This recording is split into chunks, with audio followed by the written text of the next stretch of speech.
کم سن بچوں کو پڑھائی کی طرف کیسے راغب کیا جائے؟ بچوں کا اپنے اسکول، کتابوں اور پڑھائی سے متعلق ابتدائی تاثر بہت اہم ہوتا ہے۔ وہی یہ طے کرتا ہے کہ پڑھائی سے بچے کی دوستی ہوگی یا نہیں، وہ اس سے کسی درجے میں مسرت پائے گا یا اسے جبری مشقت سمجھ کر جھیلتا رہے گا، اور جب موقع ملے گا گلے سے یہ توق اتار پھینکے گا۔ ہمارے سماج کی اکثریت کتاب سے گریزاں ہے۔ ایسے ماحول میں بچوں میں لکھنے پڑھنے کی عادت پیدا کرنا والدین کی خصوصی، مستقل اور بہت سمجھدار توجہ ہی سے ممکن ہے۔ اس معاملے میں سختی کا رویہ اختیار کرنے سے بچے کا تعلیمی سفر شروع ہونے سے پہلے ہی خاتمے کی طرف چل پڑتا ہے۔ کم سن بچوں کو اسکول کا کام کرانے کے لیے انہیں براہ راست کہنے سے گریز کرنا چاہیے۔ اس کا بہتر طریقہ یہ ہے کہ بچے کی کتابیں اور نوٹ بکس خود لے کر بیٹھ جائیں، اس کی پینسل اور کلر پینسل سے خود کچھ بنانے اور رنگ بھرنے کا کام شروع کر دیں۔ اپنی چیزوں کی ملکیت کا احساس بچے کو ان کی طرف متوجہ کر دے گا، وہ خود چلا آئے گا، اپنی چیزیں آپ سے لے کر خود کام کرنے لگ جائے گا۔ یہ معمول کم از کم ابتدائی 2 سے 3 برس جاری رکھنا چاہیے۔ اس طرح بچے کو کام کی عادت پڑ جائے گی۔ سیکھنے کے عمل میں بچوں کی ابتدائی غلطیوں پر بھی ان کی حوصلہ افزائی کرنی چاہیے کہ کرنے کا اصل کام کوشش ہی ہے، اسی سے آگے بڑھنے کی راہ کھلتی ہے۔ بڑے صبر اور سکون سے ان کی غلطیوں کو ان کے سیکھنے کے عمل کا حصہ بنا دینا چاہیے۔ بچہ جس وقت اپنی پسند کی سرگرمی یا کھیل کود میں مصروف ہو، اس وقت اسے اسکول کا کام کرنے کا ہرگز نہ کہا جائے، ورنہ اسے یہ تاثر ملتا ہے کہ اسکول کا کام گویا لطف کا رقیب ہے۔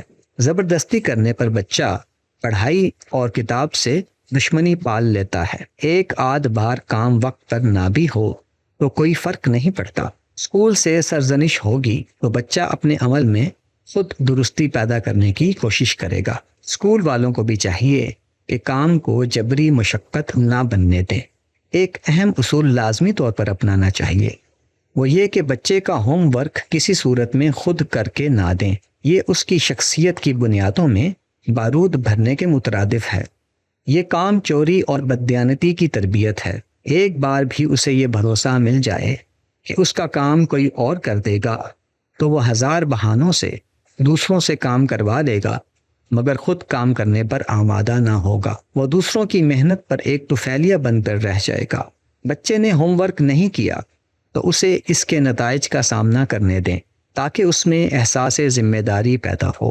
دینی مدارس میں رائج حفظ قرآن کی کلاس کا طویل دورانیہ بچوں پر سخت گراں بار ہوتا ہے۔ اس سرگرمی میں تنوع بھی نہیں ہوتا کہ بچہ یکسانیت کی بوریت سے نجات پا سکے۔ زبانی یاد کرنے کی ایک ہی سرگرمی اتنے طویل دورانیے تک کرتے چلے جانا ایک غیر صحت مند طریقہ تعلیم ہے۔ بہت سے بچوں کو اسکول سے ہٹا کر حفظ کرانے بٹھایا جاتا ہے، اس کے بعد انہیں دوبارہ اسکول میں داخل کرانا ہوتا ہے۔ اسکول کی تعلیم کا خرچ کم کرنے اور قرآن کا حفظ جلد مکمل کرانے کے لیے بچے کا زیادہ سے زیادہ وقت حفظ قرآن پر لگایا جاتا ہے۔ اس سے بچے کا ذہنی اور جسمانی استحصال ہوتا ہے۔ قاری حضرات کی طرف سے عام طور پر رکھی جانے والی سختی اور تشدد بھی بچوں کے لیے سوہانے روح ہوتا ہے۔ یہ سب قرآن مجید کے ساتھ بچوں کے تعلق کو نقصان پہنچاتے ہیں۔ قرآن کے احترام کے باوجود اس کے ساتھ ان کا لگاؤ بری طرح متاثر ہوتا ہے۔ والدین اگر اوپر بیان کی گئی ہدایات پر توجہ دیں تو کتاب اور اسکول کے کام کے ساتھ بچے کی دوستی ہو سکتی ہے، جو اگلے مراحل میں جب پڑھائی مشکل اور غیر دلچسپ ہونے لگتی ہے بچے میں اس سے وحشت پیدا ہونے نہیں دیتی۔ گھر میں اگر کتابیں موجود ہوں، گھر والوں کے زیر مطالعہ آتی ہوں، تو یہ بچوں کی پڑھائی اور مطالعے کی طرف راغب کرنے کا بڑا محرک بنتی ہیں۔ لیکن والد صاحب اگر کاروبار یا ملازمت کی مصروفیات سے فراغت ہی نہ پا سکیں اور والدہ دن بھر کی روٹین کے تذکرے کے علاوہ کوئی علمی ادبی بات نہ کر سکتی ہوں، تو بچوں کو ہر طرح کی سہولتیں فراہم کرنے سے بھی وہ پڑھائی کی طرف مائل نہیں ہو پاتے، سوائے یہ کہ وہ اس کے لیے طبعی رجحان رکھتے ہوں۔ بچوں کو دی ہوئی سہولیات ان کو پڑھائی کی طرف راغب کرنے کا نہیں، اس سے دور کرنے کا سبب بن سکتی ہیں۔ والدین اس معاملے میں اپنی کوتاہیوں کی تلافی پیسے اور سہولیات دے کر نہیں کر سکتے۔ یہ فقط الزام دھرنے کے کام آتی ہیں کہ انہوں نے تو کوئی کمی نہ چھوڑی تھی، لیکن بچے نے والدین کی خواہش پوری نہیں کی کہ وہ لکھ پڑھ لیتا۔ تعلیم کسی اور کی فرمائش پر حاصل کرنا ایک تکلف اور تکلیف دہ کام ہے۔ یہ کام اپنی مرضی سے ہو تب ہی نتیجہ خیز ہوتا ہے۔ خلاصہ یہ ہے کہ بچے کے لیے پڑھائی اور کتاب سے دوستی پیدا کرنے کے لیے ان کے ساتھ تعلق کا ابتدائی تاثر خوشگوار ہونا چاہیے۔ اگر بچے میں تعلیمی رجحان ہے تو یہ تاثر حصول تعلیم کے لیے مہمیز کا کام دے گا، اور تعلیمی رجحان اگر کم ہے تو بھی یہ ایک حد تک مددگار ثابت ہوتا ہے۔